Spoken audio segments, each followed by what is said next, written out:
ನರಸೀಪುರದಲ್ಲಿ ಬೀದಿ ನಾಯಿಗಳ ಹಾವಳಿ ಹೆಚ್ಚಾಗಿದೆ. ಇದಕ್ಕೆ ಸಂಬಂಧಪಟ್ಟಂತೆ ಒಂದು ಬ್ರೇಕಿಂಗ್ ನ್ಯೂಸ್ ಇದೆ. ಏನೋ ಒಂದೇ ದಿನ 3 ಮಕ್ಕಳು ಸೇರಿದಂತೆ 5ರ ಮೇಲೆ ಬೀದಿ ನಾಯಿಗಳು ದಾಳಿಯನ್ನ ಮಾಡಿವೆ. ಟಿ ನರಸೀಪುರದಲ್ಲಿ ದಿನದಿಂದ ದಿನಕ್ಕೆ ಬೀದಿ ನಾಯಿಗಳ ಹಾವಳಿ ಹೆಚ್ಚಾಗ್ತಾ ಇದೆ. 3 ಮಕ್ಕಳು ಸೇರಿದಂತೆ 5ರ ಮೇಲೆ ಒಂದೇ ದಿನ ನಾಯಿಗಳು ದಾಳಿಯನ್ನ ಮಾಡಿರುವಂತದ್ದು. ವಿನಾಯಕ ಕಾಲೋನಿ, ಇಂದಿರಾ ಕಾಲೋನಿಯಲ್ಲಿ ಈ ಘಟನೆ ನಡೆದಿದೆ. ಮನಸ್ಸೋ ಇಚ್ಛೆ ದಾಳಿಯನ್ನ ಬೀದಿ ನಾಯಿಗಳು ನಡೆಸ್ತಾ ಇವೆ. ಇಲ್ಲಿ ಮನ್ವಿತಾ ಎಂಬ ಮಗು ಆಟವಾಡುತ್ತಿದ್ದಂತಹ ಸಂದರ್ಭದಲ್ಲಿ ಬೀದಿ ನಾಯಿಗಳು ದಾಳಿಯನ್ನ ಮಾಡಿವೆ. ನಾಯಿಗಳಿಂದ ಮಗುವನ್ನ ರಕ್ಷಿಸಿ ಸಾರ್ವಜನಿಕ ಆಸ್ಪತ್ರೆಗೆ ದಾಖಲು ಮಾಡಲಾಗಿದೆ. ಜೊತೆಗೆ ತೀವ್ರ ಗಾಯಗೊಂಡ ಕಾರಣ ಮನ್ವಿತಾಗೆ ಕೆಆರ್ ಆಸ್ಪತ್ರೆಗೆ ರವಾನೆ ಮಾಡಲಾಗಿದೆ. ಮನ್ವಿತನನ್ನ ಅಲ್ಲಿ ಹೆಚ್ಚಿನ ಚಿಕಿತ್ಸೆಯನ್ನ ನೀಡಲಾಗ್ತಾ ಇದೆ. ಜೊತೆಗೆ ಅಂದೇ ಭುವನ ಮತ್ತು ಆದಿತ್ಯ ಎಂಬ 2 ಮಕ್ಕಳ ಮೇಲೂ ಕೂಡ ಈ ಬೀದಿ ನಾಯಿಗಳು ದಾಳಿಯನ್ನ ಮಾಡಿವೆ.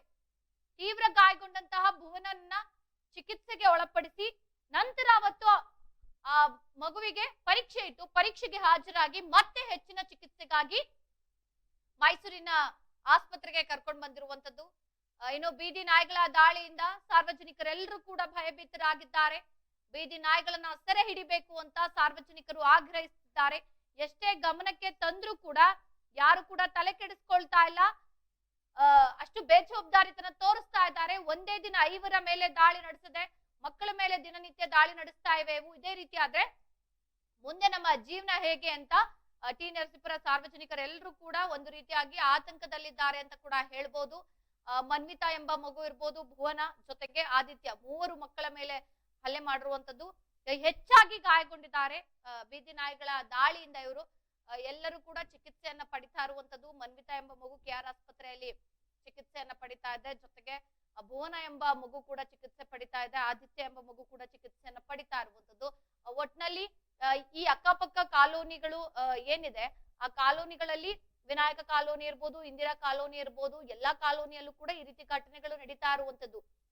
ಇದರಿಂದ ಈಗ ಸಾರ್ವಜನಿಕರೆಲ್ಲರೂ ಕೂಡ ಭಯಭೀತಿಯಲ್ಲಿ ಇರುವಂತದ್ದು.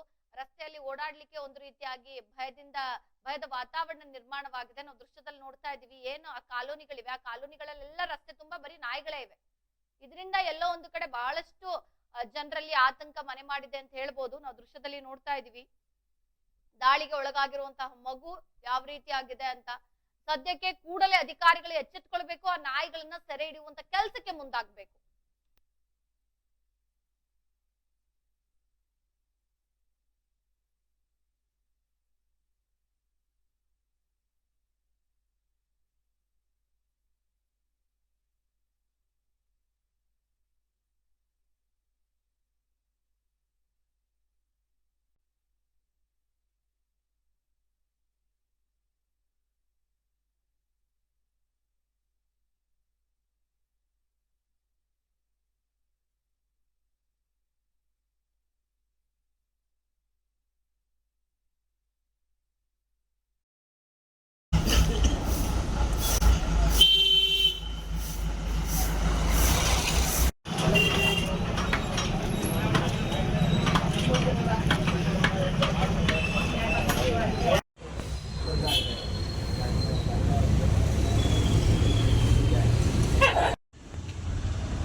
ಎಲ್ಲ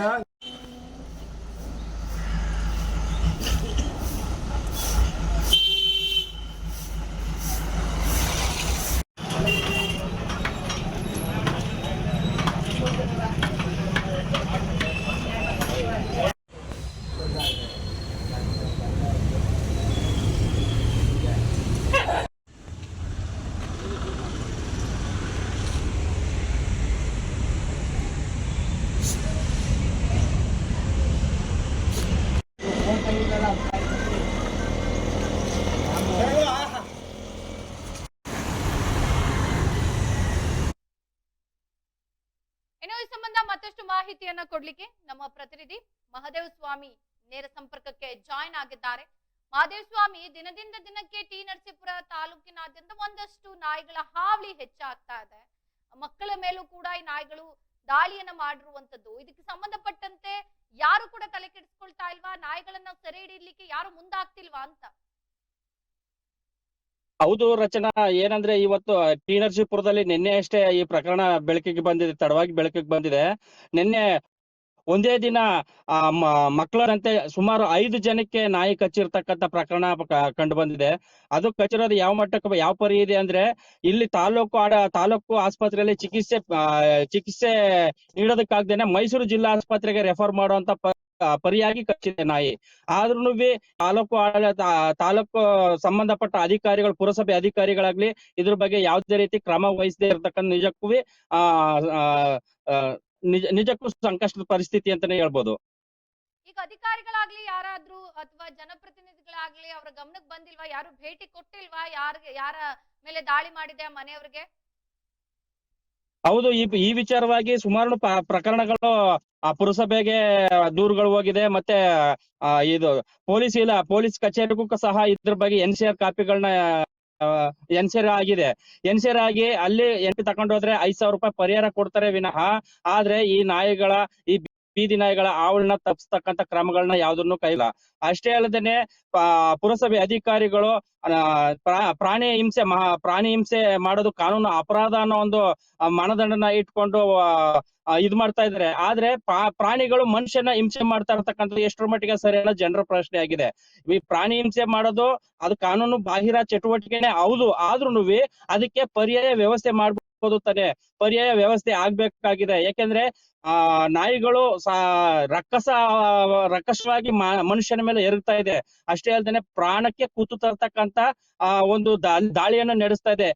ಈ ರೀತಿ ಇರ್ಬೇಕಾದ್ರೆ ಪುರಸಭೆ ಆಡಳಿತ ಯಾವ್ದಾದ್ರು ರೀತಿಯ ಒಂದು ಯಾವ್ದಾದ್ರು ರೀತಿಯಲ್ಲಿ ಒಂದು ರಕ್ಷಣೆ ಮಾಡ್ತಕ್ಕಂತ ಒಂದು ಕಾನೂನ ಜಾರಿಗೆ ತರ್ಬೋದು. ಮತ್ತೆ ಅಲ್ಲಿ ಒಂದು ಸಭೆಗಳನ್ನ ಮಾಡಿ ಅಲ್ಲಿಗೆ ನಾಯಿಗಳ ನಿಯಂತ್ರಣ ಮಾಡೋದಕ್ಕೆ ಯಾವ ರೀತಿ ಕ್ರಮ ಕೈಗೊಳ್ಬಹುದು ಅದನ್ನ ಕೈಗೊಳ್ಬಹುದು. ಇಲ್ಲಿ ಸಾರ್ವಜನಿಕರು ಏನ್ ಹೇಳ್ತಾ ಇದಾರೆ ಅಂದ್ರೆ, ನಾಯಿಗಳನ್ನ ಸೆರೆ ಹಿಡಿದು ಎಲ್ಲಾದ್ರೂ ಬೇರೆ ಕಡೆ ಕಾಡಿಗೋ ಇಲ್ಲ ಎಲ್ಲಾದ್ರೂ ಸ್ಥಳಾಂತರ ಮಾಡಿ, ಇಲ್ಲ ಪರ್ಯಾಯ ವ್ಯವಸ್ಥೆ ಏನಾದ್ರು ಮಾಡಿ, ನಾವು ನಾಯಿಗಳನ್ನ ಕೊಳ್ಳಿ ಅಂತ ಹೇಳ್ತಾ ಇಲ್ಲ. ಆದ್ರೂ ಇಲ್ಲಿ ನಾಯಿಗಳಿಂದ ಆಗ್ತಕ್ಕಂತ ಒಂದು ನಮ್ಗೆ ಆಗ್ತಾ ಇರ್ತಕ್ಕಂತ ಅನಾಹುತಗಳನ್ನ ತಪ್ಪಿಸಿ ಅಂತ ಮನವಿ ಮಾಡ್ತಾ ಇದ್ದಾರೆ. ಈಗ ಮಾದೇಸ್ವಾಮಿ, 3 ಮಕ್ಕಳ ಮೇಲೆ ಈಗ ದಾಳಿ ಆಗಿದೆ. 3 ಮಕ್ಕಳ ಆರೋಗ್ಯ ಹೇಗಿದೆ ಈಗ? 3 ಮಕ್ಕಳು ನಿನ್ನೆ ದಾಳಿಯಾಗಿ ಒಂದು ಮಗುವಿಗೆ ತೀವ್ರ ಗಾಯಗೊಂಡು ಅವ್ರನ್ನ ಮೈಸೂರು ಆಸ್ಪತ್ರೆಗೆ 3 ಮಕ್ಕಳಿಗೂ ತೀವ್ರ ಗಾಯನೇ. ಆದ್ರೆ ಒಂದು ಮಗುನ ಇಮಿಡಿಯೇಟ್ ಆಗಿ ಮೈಸೂರಿಗೆ KR ಆಸ್ಪತ್ರೆಗೆ ಕರೆದೊಯ್ಯಲಾಯ್ತು. ಇನ್ನೊಂದು ಮಗುಗೆ ಇಲ್ಲೇ ಚಿಕಿತ್ಸೆ ಕೊಟ್ಟು, ಒಂದು ಎಕ್ಸಾಮ್ ಇತ್ತು ಆ ಮಗುಗೆ, 9 ವರ್ಷದ ಮಗುಗೆ, ಭುವನ ಅಂತ. ಆ ಮಗುಗೆ ಇಲ್ಲೇ ಚಿಕಿತ್ಸೆ ಕೊಟ್ಟು ಪರೀಕ್ಷೆ ಮುಗಿದ ನಂತರ ಮತ್ತೆ ಮೈಸೂರಿಗೆ ಕರ್ಕೊಂಡೋಗಿ ಚಿಕಿತ್ಸೆ ಕೊಡಿಸಿ ರಾತ್ರಿ 11 ಗಂಟೆಗೆ ಕರ್ಕೊಂಡ್ ಬಂದಿದ್ದಾರೆ ಅನ್ನೋ ಮಾಹಿತಿ ಇದೆ. ಅವರು ಏನ್ ಹೇಳ್ತಾ ಇದಾರೆ ಅಂದ್ರೆ, ನಮ್ಗೆ ಮಕ್ಕಳನ್ನ ಶಾಲೆಗೆ ಕಳ್ಸೋದಕ್ಕೆ ಇಲ್ಲ ಹೊರಗಡೆ ಆಟ ಆಡೋದಕ್ಕೆ ಬಿಡೋದಕ್ಕೆ ನಮ್ಗೆ ಭಯ ಆಗ್ತಾ ಇದೆ. ಮಕ್ಕಳನ್ನೇ ಅಲ್ಲ, ನಾವು ಕೂಡ ಹೊರಗಡೆ ತಿರ್ಗಾಡೋದಕ್ಕೆ ತುಂಬಾ ಭಯ ಆಗ್ತಾ ಇದೆ. ಇಂತ ಒಂದು ಪರಿಸ್ಥಿತಿ ಪುರಸಭೆ ಅಧಿಕಾರಿಗಳು ಈ ಕೂಡಲೇ ಕ್ರಮ ಕೈಗೊಳ್ಬೇಕು. ಈ ಒಂದು ಪರಿಸ್ಥಿತಿ, ತುರ್ತು ಪರಿಸ್ಥಿತಿಯಿಂದ ನಮ್ಮನ್ನ ಬಚಾವ್ ಮಾಡ್ಬೇಕು ಅಂತಾನು ಕೇಳ್ಕೊಳ್ತಾ ಇದ್ದಾರೆ. ಓಕೆ, ಧನ್ಯವಾದ ಮಹಾದೇವ್ ಸ್ವಾಮಿ ತಮ್ಮೆಲ್ಲ ಮಾಹಿತಿಗಾಗಿ. ಇನ್ನು 3 ಮಕ್ಕಳ ಮೇಲೆ ಬೀದಿ ನಾಯಿಗಳು ದಾಳಿಯನ್ನ ಮಾಡಿವೆ. 3 ಮಕ್ಕಳಲ್ಲಿ ಒಂದು ಮಗುವಿಗೆ ಹೆಚ್ಚಾಗಿ ಗಾಯಗೊಂಡಿರೋ ಹಿನ್ನೆಲೆ ಮೈಸೂರಿನ KR ಆಸ್ಪತ್ರೆಯಲ್ಲಿ ಚಿಕಿತ್ಸೆಯನ್ನ ಪಡೆಯುತ್ತೆ. ಇನ್ನೊಂದು ಮಗುವಿಗೂ ಕೂಡ ಒಂದು ಎಕ್ಸಾಮ್ ಇದ್ದ ಕಾರಣ ನಾಯಿ ದಾಳಿ ಆದ್ಮೇಲೆ ಅಲ್ಲೇ ಪ್ರಾಥಮಿಕ ಚಿಕಿತ್ಸೆಯನ್ನ ಟಿ ನರಸೀಪುರದಲ್ಲಿ ಕೊಡಿಸಿ ಪರೀಕ್ಷೆಗೆ ಕಳಿಸಿ, ಪರೀಕ್ಷೆ ಬರೆದಾದ್ಮೇಲೆ ಮತ್ತೆ ಮೈಸೂರಿಗೆ ಕರ್ಕೊಂಡು ಬಂದು ಹೆಚ್ಚಿನ ಚಿಕಿತ್ಸೆಯನ್ನ ಕೊಡಿಸಿ, ನಂತರ 11 ಗಂಟೆಯಲ್ಲಿ ವಾಪಸ್ ಕರ್ಕೊಂಡು ಹೋಗಿದ್ದಾರೆ ಅನ್ನೋ ಒಂದು ಮಾಹಿತಿ ಕೂಡ ಲಭ್ಯವಾಗಿರುವಂತದ್ದು. ಇನ್ನೊಂದು ಮಗುಗೂ ಕೂಡ ಅಲ್ಲೇ ಪ್ರಾಥಮಿಕವಾಗಿ ಚಿಕಿತ್ಸೆಯನ್ನು ಕೂಡ ನೀಡಲಾಗಿದೆ. ಒಟ್ನಲ್ಲಿ ಬೀದಿ ನಾಯಿಗಳ ಹಾವಳಿಯನ್ನು ತಪ್ಪಿಸಬೇಕು ಅಂತ ಅಲ್ಲಿನ ಸಾರ್ವಜನಿಕರು ಎಲ್ಲರೂ ಕೂಡ ಆಗ್ರಹಿಸಿದ್ದಾರೆ.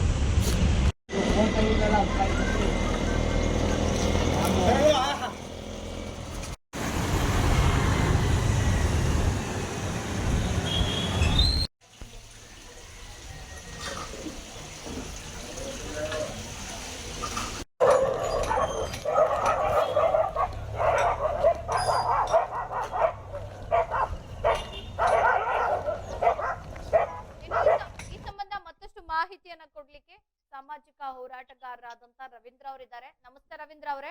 ನಮಸ್ತೆ ಮೇಡಮ್. ಈಗ ಟಿ ನರಸೀಪುರದಲ್ಲಿ ಬೀದಿ ನಾಯಿಗಳ ಹಾವಳಿ ಹೆಚ್ಚಾಗಿದೆ, ಅದ್ರ ಜೊತೆಗೆ ದಾಳಿ ಕೂಡ ನಡೀತಾ ಇದೆ. 3 ಮಕ್ಕಳ ಮೇಲೆ ನೆನೆ ದಾಳಿಯನ್ನ ಮಾಡಿರುವಂತದ್ದು, ವಯಸ್ಕರ ಮೇಲೂ ಕೂಡ ದಾಳಿ ಮಾಡ್ತಾ ಇವೆ.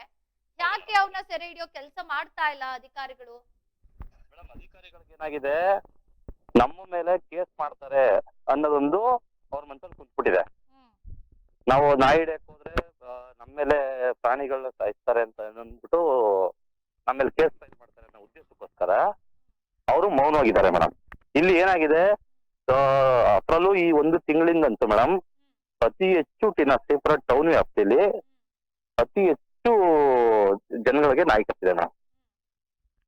ಪುರಸಭೆಯವರು 5,000 ರೂಪಾಯಿ ಸಹಾಯಧನ ನೀಡ್ತೀನಿ ಅಂತ ಘೋಷಣೆ ಮಾಡಿದ್ದಾರೆ. ಒಂದು ನನಗ್ ತಿಳಿದ ಮಟ್ಟಿಗೆನೆ ಒಂದು 20-25 ಕೇಸ್ ನೋಡಿದೀನಿ ಮೇಡಮ್ ಇಲ್ಲಿವರೆಗೆ. ಆ ತರದ್ದು ಇದೇ ತರ ಆಯ್ತು ಅಂದ್ರೆ ಮಕ್ಕಳು ಓಡಾಡೋದಕ್ಕೆ ಅಲ್ಲಿ ಜನಗಳಂತೂ ವಾಕಿಂಗ್ ಹೋಗೋರ್ಗಂತೂ ಬಹಳ ಬಾಯಿದೀತರಾಗಿದ್ದಾರೆ. ಈ ಕಡೆ ಗಮನ ಹರಿಸ್ಬೇಕು ದಯವಿಟ್ಟು. ಇದಕ್ಕೆ ಯಾವ್ದಾದ್ರು ಒಂದು ಆದೇಶನ ತಂದು ಇದನ್ನ ಸರಿಪಡಿಸ್ಬೇಕು ಅನ್ನೋದು ನಮ್ಮ ಒಂದು ಇದು ಮೇಡಮ್.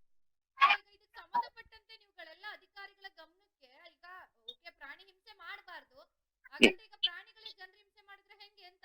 ಹೌದು ಮೇಡಮ್, ಹೌದು ಮೇಡಮ್, ಹೌದು ಮೇಡಮ್. ಈಗ ನಾವು ಪ್ರಾಣಿಗಳನ್ನ ಕೊಲ್ಬಾರ್ದು ಅಂತ ಹೇಳ್ತಾರೆ. ಪ್ರಾಣಿಗಳನ್ನೇ ಮನುಷ್ಯರ ಮೇಲೆ ಈಗ ಒಂದು ಅಟ್ಯಾಕ್ ಮಾಡ್ತಾ ಇದ್ದಾವೆ. ಈಗ ಇವರು ಅದನ್ನ ಯಾವುದು ಅತಿ ಸೂಕ್ಷ್ಮವಾಗಿ ಇದನ್ನ ಪರಿಗಣಿಸಿ ಇವ್ರು ಏನಾದ್ರು ಒಂದು ಸೂಕ್ತ ಕ್ರಮ ತಗೋಬೇಕು. ಯಾವುದೇ ತರದ್ದು ಕ್ರಮ ತಗೊಳ್ತಾ ಇಲ್ಲ ಮೇಡಮ್. ಹೌದು ಮೇಡಮ್, ಹೌದು ಹೌದು, ಯಾವುದೇ ತರದ್ದು ಕ್ರಮ ತಗೊಳ್ತಾ ಇಲ್ಲ ಮೇಡಮ್. ನಾನು ಒಂದ್ಸಲ ಹೋಗಿ ಕೇಳಿದೀನಿ, ಕೇಳಿದ್ರೆ ಟೆಂಡರ್ ಕಾಲ್ ಮಾಡ್ತಾ ಇದೀವಿ, ಯಾರು ಬರ್ತಾ ಇಲ್ಲ ಅಂತ ಹೇಳ್ತಾರೆ. ಈ ತರ ಒಂದು ಹೇಳಿ ನುಣಿಸ್ಕೊಳ್ಳೋಂತ ಕೆಲಸ ಮಾಡ್ತಾ ಇದ್ದಾರೆ. ಪರಿಹಾರ ಅಂತೂ ಯಾವುದೇ ತರದ್ದು ಕಂಡು ಹಿಡಿತಾ ಇಲ್ಲ ಮೇಡಮ್.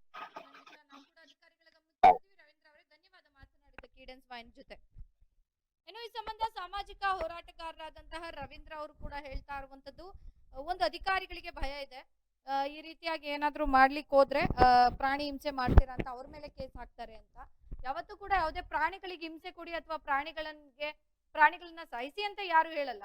ಅದಕ್ಕೊಂದು ಪರಿಹಾರ ಕಂಡು ಹಿಡೀರಿ. ಯಾಕೆ ಅಂತ ಅಂದ್ರೆ ಇಲ್ಲಿ ಪ್ರಾಣಿಗಳಿಂದ ಜನರ ಮೇಲೆ ದಾಳಿ ಆಗ್ತಾ ಇದೆ, ಜನರಿಗೆ ಸಮಸ್ಯೆ ಆಗ್ತಾ ಇದೆ ಅಂದಾಗ ಅದಕ್ಕೊಂದು ಪರಿಹಾರ ಕಂಡುಹಿಡಿಬೇಕಾಗತ್ತೆ. ಅಧಿಕಾರಿಗಳೇ ಎದುರ್ಕೊಂಡು ಕೂತಂತ ಸಂದರ್ಭದಲ್ಲಿ ಸಾರ್ವಜನಿಕರು ಯಾರ ಹತ್ರ ಹೋಗಿ ಅವರ ಸಮಸ್ಯೆಗಳನ್ನ ಹೇಳ್ಕೊಳ್ತಾರೆ ಅಥವಾ ಈ ರೀತಿ ಪ್ರಕರಣಗಳನ್ನ ಅವ್ರು ಯಾರ ಗಮನಕ್ಕೆ ತರ್ತಾರೆ? ಪುರಸಭೆಯವರು ಅಷ್ಟೇ, ಪರಿಹಾರ ಕೊಟ್ಟ ತಕ್ಷಣ ದಾಳಿ ಕಡಿಮೆ ಆಗಲ್ವಲ್ಲ. ನೀವು ಪರಿಹಾರ ಕೊಡ್ತಿರೋ ಬಿಡ್ತಿರೋದು ಸೆಕೆಂಡ್ರಿ, ಆದ್ರೆ ಅದಕ್ಕೂ ಮುನ್ನ ಇಲ್ಲಿ ಏನ್ ಸಮಸ್ಯೆ ಇದೆ ಅದನ್ನ ಸರಿಪಡಿಸಿ. ಇಲ್ಲಿ ಮಾತ್ರ ಅಂತಲ್ಲ, ಈಗ ಮೊನ್ನೆ ಕೂಡ ನಾವು ಒಂದು ವಿಚಾರಗಳನ್ನ, ಅಲ್ಲೂ ಕೂಡ ಈ ಬೀದಿ ನಾಯಿಗಳ ಹಾವಳಿ ಬಹಳಷ್ಟು ಆಗಿ 15 ಕುರಿಗಳನ್ನೆಲ್ಲ ಸತ್ತೋಗ್ಬಿಟ್ಟಿದ್ದು ಆನೇಕಲ್ ತಾಲೂಕಿನಾದ್ಯಂತ. ಸೊ ಒಂದು ಕಡೆ ಮಾತ್ರ ಈ ರೀತಿ ಘಟನೆಗಳು ನಡೀತಾ ಇಲ್ಲ, ಬೇಕಾದಷ್ಟು ಕಡೆ ಈ ರೀತಿ ಘಟನೆಗಳು ನಡೀತಾ ಇರೋದ್ರಿಂದ ಅಧಿಕಾರಿಗಳು ಎಚ್ಚೆತ್ಕೊಳ್ಬೇಕು, ಇವನ್ನ ಸೆರೆ ಹಿಡಿಬೇಕು. ಬೇರೆ ಎಲ್ಲಾದ್ರೂ ಅದಕ್ಕೆ ಒಂದು ಶಾಶ್ವತ ಪರಿಹಾರವನ್ನ ಕಂಡು ಆ ನಾಯಿಗಳನ್ನ ಬೇರೆ ಕಡೆ ಬಿಡುವಂತ ವ್ಯವಸ್ಥೆಯನ್ನ ಮಾಡ್ಬೇಕು. ಅಧಿಕಾರಿಗಳೇ ಎದುರ್ಕೊಂಡು ಕುತ್ಕೊಂಡಾಗ ಸಾರ್ವಜನಿಕರು ಏನ್ ಮಾಡಕ್ಕಾಗುತ್ತೆ?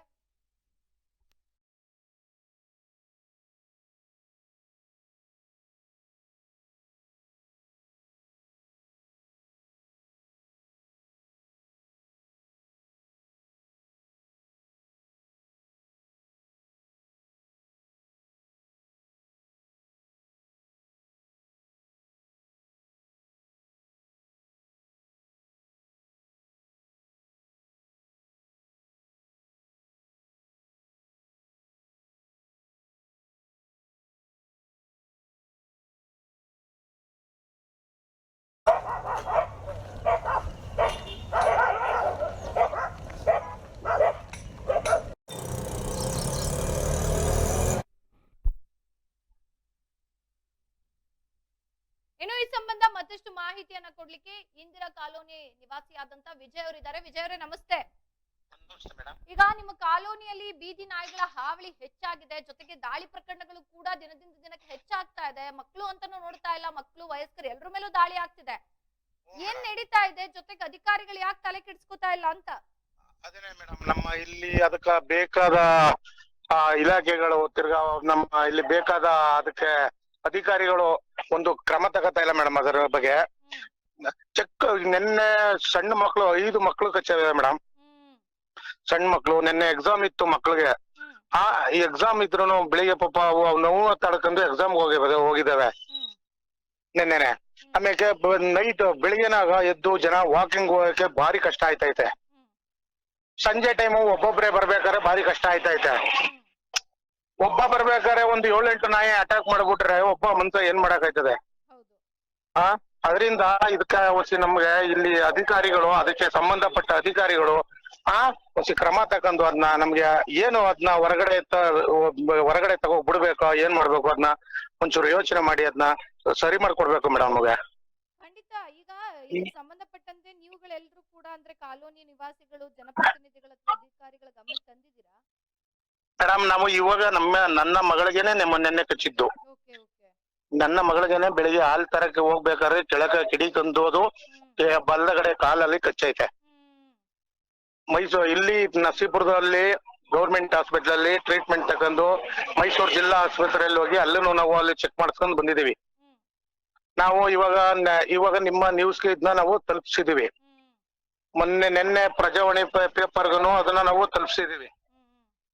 ಈ ರೀತಿ ಆಗೈತೆ ಮಕ್ಕಳಿಗೆ ಅನ್ಬಿಟ್ಟು. ಅದಕ್ಕೆ ಇವಾಗ ಸಣ್ಣ ಮಕ್ಳು ತಡ್ಕೊಳಕ್ ಆಗಲ್ಲ ನೋವುನ. ನೋಡಿ ಇವಾಗ ಅವರು ಇವತ್ತು ಎಕ್ಸಾಮ್ ಐತೆ, ಸ್ಕೂಲಲ್ಲಿ ಕೂತ್ಕೊ ಎಕ್ಸಾಮ್ ಬರೆಯಕ್ ಆಯ್ತಾ ಇಲ್ಲ. ಇವಾಗ ಮಕ್ಳು ಪಾಪ ವರ್ಷಾನ್ ಗಂಟ ಕಷ್ಟ ಬಿತ್ತು ಓದ್ಬಿಟ್ಟು ಈ ಎಕ್ಸಾಮ್ ಟೈಮಲ್ಲಿ ಹಿಂಗ ಕಚ್ಬಿಟ್ರೆ ಮಕ್ಳು ಭವಿಷ್ಯ ಏನಾಯ್ತದೆ? ಸಣ್ಣ ಮಕ್ಳು ಭವಿಷ್ಯ ಮುಂದಕ್ಕೆ ಏನ್ ಮಾಡೋದು? ನಾವು ಕೂಡ ಅಧಿಕಾರಿಗಳ ಗಮನಕ್ಕೆ ತರ್ತೀವಿ. ಧನ್ಯವಾದ ಮಾತನಾಡಿದ್ದಕ್ಕೆ. Thank you madam. ಇನ್ನು ಈ ಸಂಬಂಧ ಟಿ ನರಸೀಪುರದಲ್ಲಿ ಏನು ನಾಯಿಗಳ ದಾಳಿಯಿಂದ ಬಹಳಷ್ಟು ಸಮಸ್ಯೆ ಆಗ್ತಾ ಇದೆ. ದಿನದಿಂದ ದಿನಕ್ಕೆ ನಾಯಿಗಳ ಹಾವಳಿ ಕೂಡ ಹೆಚ್ಚಾಗ್ತಾ ಇದೆ. ಇದನ್ನ ಆದಷ್ಟು ಬೇಗ ಇದಕ್ಕೊಂದು ಕಡಿವಾಣ ಹಾಕ್ಬೇಕು ಅನ್ನೋದು ಆ ಕಾಲೋನಿ ನಿವಾಸಿಗಳ ಒಂದು ಒತ್ತಾಯ.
ಟಿ ನರಸೀಪುರದ ಇಂದಿರಾ ಕಾಲೋನಿ. ನನ್ನ ಮಗಳಿಗೆ ನಿನ್ನೆ ಬೆಳಿಗ್ಗೆ ಹಾಲ್ ತರಕ್ ಹೋಗ್ಬೇಕಾದ್ರೆ ಒಂದು ನಾಯಿ, ಬೀದಿ ನಾಯಿ ಅವಳನ್ನ ಅಟ್ಟಾಡ್ಸ್ಕೊಂಡು ಕಚ್ಚಿದೆ.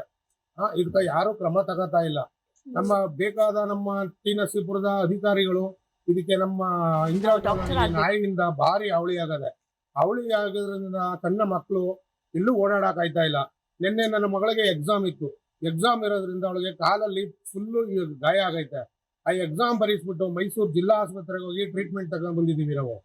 ಇದರಿಂದ ನಮಗೆ ನಾಯಿಗಳಿಂದ ಸಿಕ್ಕಾಪಟ್ಟ ತೊಂದರೆ ಇದೆ. ಆ ತೊಂದರೆಗೆ ನೀವು ಅಧಿಕಾರಿಗಳು ಒಂಚೂರು ಕ್ರಮ ತಗೊಂಡು ನಮ್ಗೆ ಇಲ್ಲಿ ಜನಗಳಿಗೆ ನಿಂತಿರೋ ಮಕ್ಕಳಿಗೆ ಕಚ್ಚಿದೆ. ಸುಮಾರು ಒಂದ್ 20-30 ನಾಯಿಗಳೈತೆ.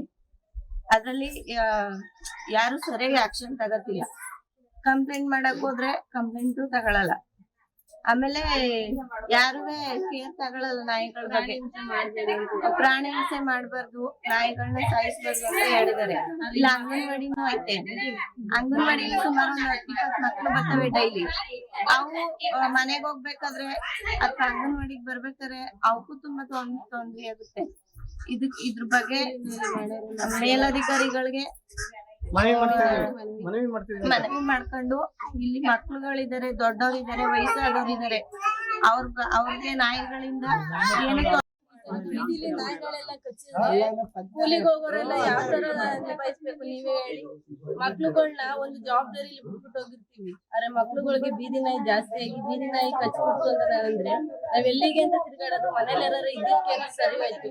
ಈಗ ಗೌರ್ಮೆಂಟ್ ಆಸ್ಪತ್ರೆ ಹೋಗಿ ಅಲ್ಲಿಂದ ಜಾಸ್ತಿ ಓಪನ್ ಆಗೈತೆ ಅಂತ ಮೈಸೂರು ಕರ್ಕೊಂಡು ಈಗ ಅಲ್ಲಿ ತಿರ್ಗಾಡೋಕೊಂಡು ನಾವುಗಳು ಎಷ್ಟು ಸಮಸ್ಯೆ ಬಗ್ಗೆ ಇದ್ ಮಾಡ್ಕೊಂಡಿದೀವಿ ಗೊತ್ತಾ. ತುಂಬಾ ಪ್ರಾಬ್ಲಮ್ ಆಗೈತೆ. ಆದ್ರೆ ಇಲ್ಲಿ ಪುರಸಭೆಯಿಂದ ನಮ್ಗೆ ಏನು ಪರಿಹಾರ ಕೊಡ್ಬೇಕು. ಪುರಸಭೆಯವರು ಅವರೇ ಬಂದು ನಮ್ಗೆ ಏನು ಪರಿಹಾರ ಕೊಡ್ಬೇಕು ಅದು ಅವರೇ ಕೊಡ್ಬೇಕು. ಆ ಹುಡುಗಿಗೆ ಪಾಪ ಎಷ್ಟು ಓಪನ್ ಆಗೈತೆ ಗೊತ್ತಾ. ಒಂದ್ ಮನೆ ಜನಕ್ಕಾಗಿಲ್ಲ, ಎಷ್ಟು ಮನೆಗಾಗೈತೆ, ಎಷ್ಟು ಪ್ರಾಬ್ಲಮ್ ಆಗೈತೆ. ಇಲ್ಲಾನು ಒಂದೇ ದಿನಕ್ಕೆ 8 ಮನೆ ಪ್ರಾಬ್ಲಮ್ ಆಗೈತೆ. ಇದನ್ನೆಲ್ಲ ಯಾರು ನೋಡ್ತಾರೆ, ಯಾರು ಬಗೆಹರಿಸ್ತಾರೆ? ಇದಕ್ಕೆ ಪ್ರಾಬ್ಲಮ್ಗೆ ಸಮಯ ಬರೆಸ್ಬೇಕು ಅಂತಂದ್ರೆ ನೀವೇ ಹೇಳ್ಬೇಕು. ನಿಮ್ಮ ಹೆಸರು? 4 ವರ್ಷದ ಮಗುಗೆ ನಾಯಿ ಕಚ್ಚಿ ಗಾಯ ಮಾಡಿದೆ. ಅವರು ಚಿಕಿತ್ಸೆಗೆ ಸರ್ಕಾರಿ ಆಸ್ಪತ್ರೆಗೆ ಹೋದ್ರೆ ಹೆಚ್ಚಿನ ಚಿಕಿತ್ಸೆಗೆ ಮೈಸೂರಿಗೆ ಬರೀತಾರೆ. ಬಡ ಜನಗಳು ಮೈಸೂರಿಗೆ ಹೋಗಿ ಚಿಕಿತ್ಸೆ ಪಡಿಬೇಕು ಅಂದ್ರೆ ಎಷ್ಟು ತೊಂದರೆ ಆಗುತ್ತೆ ಹೇಳಿ. ಜನರಂತೂ, ಅದರಲ್ಲೂ ಬೆಳಗಿನ ಜಾವ ವಾಕ್ ಮಾಡೋರ್ಗಂತೂ ತುಂಬಾನೇ ತೊಂದರೆ ಆಗಿದೆ. ನಾಯಿಗಳು ರಸ್ತೆಯಲ್ಲಂತೂ 10-20-15 ನಾಯಿಗಳು ರಸ್ತೆಯಲ್ಲೇ ಓಡಾಡ್ತಿರ್ತವೆ. ಈ ತರ ಆದ್ರೆ ಜನಗಳು ಹೇಗ್ ಜೀವನ ಮಾಡಕ್ಕಾಗತ್ತೆ? ಪುರಸಭೆ ಅಧಿಕಾರಿಗಳು ಇದನ್ನ ಕೇಳಕ್ ಹೋದ್ರೆ ನಾಯಿ ಕೊಲ್ಲೋದು ಬಹಳ ಪಾಪ, ಅದು ನಮ್ಗೆ ಕಾನೂನು ವಿರುದ್ಧ ಅಂತ ಹೇಳ್ತಾರೆ. ಆದ್ರೆ ನಾಯಿಗಳೇ ಬಂದು ಇವತ್ತು ಮನುಷ್ಯರನ್ನ ಕಚ್ತಾ ಇದಾವಲ್ಲ, ಇದಕ್ಕೆ ಪರಿಹಾರ ಏನು? ಮತ್ತೆ ಇನ್ನೊಂದೇನಂದ್ರೆ, ನಾಯಿ ಕಚ್ಚಿದ್ರೆ 5,000 ಪರಿಹಾರ ನೀಡ್ತೀನಿ ಅಂತಾರೆ. 5,000 ಪರಿಹಾರ ಮೈಸೂರಿಗೆ ಹೋಗಿ ಅವರು ಇಲ್ಲಿಂದ ಒಂದ್ 30 ಕಿಲೋಮೀಟರ್ ಹೋಗಿ ಚಿಕಿತ್ಸೆ ತಗೋತಾರೆ ಅಂದ್ರೆ 5,000 ಸಾಲಲ್ಲ. ಹಾಗಾಗಿ ಪರಿಹಾರನ ಹೆಚ್ಚುವರಿ ಮಾಡಿ ಅವ್ರ ಚಿಕಿತ್ಸೆಗೆ ಹೆಚ್ಚು ಪರಿಹಾರ ನೀಡಬೇಕು ಅನ್ನೋದು ಮಗಳು. ಅವಳಿಗೂ 5 ವರ್ಷನೇನು ಅಷ್ಟೇ. ಆದ್ರೆ ಮಕ್ಕಳು ಬಿಟ್ರೆ ದೊಡ್ಡವ್ರ ಕಚ್ಚಿಲ್ಲ, ಅದು ಒದ್ಗಾಡ್ಕ ಕಚ್ಚದೆ.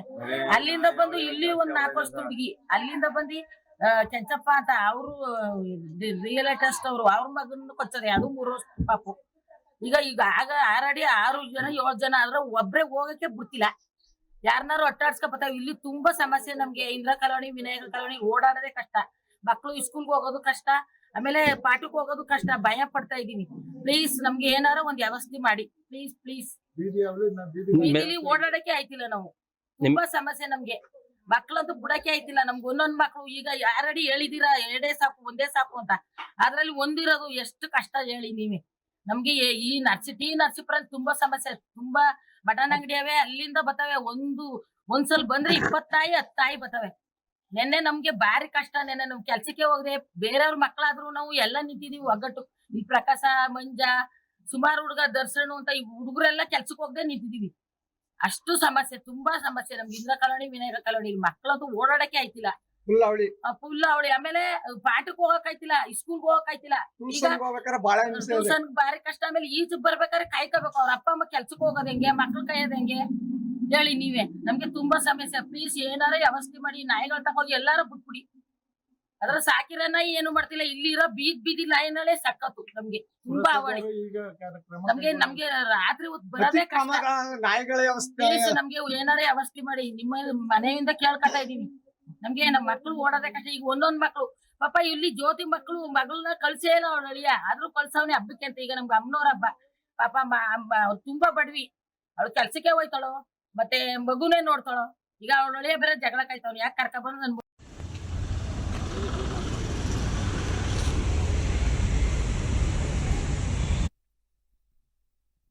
ನಾವು ಡಾಕ್ಟರ್ ಆಗಬೇಕು ಅಥವಾ ಇಂಜಿನಿಯರ್ ಆಗಬೇಕು ಅಂತಂದರೆ ಯಾವ ಅಕಾಡೆಮಿಗೆ ಹೋಗಬೇಕು, ಯಾವ ರೀತಿಯಾಗಿ ನಾವು ತರಬೇತಿಯನ್ನು ಪಡ್ಕೊಳ್ಬೇಕು ಅನ್ನೋಂಥದ್ರ ಮಾಹಿತಿನ ನಿಮಗೆ ನೀಡ್ತಾ ಇದ್ದೀವಿ.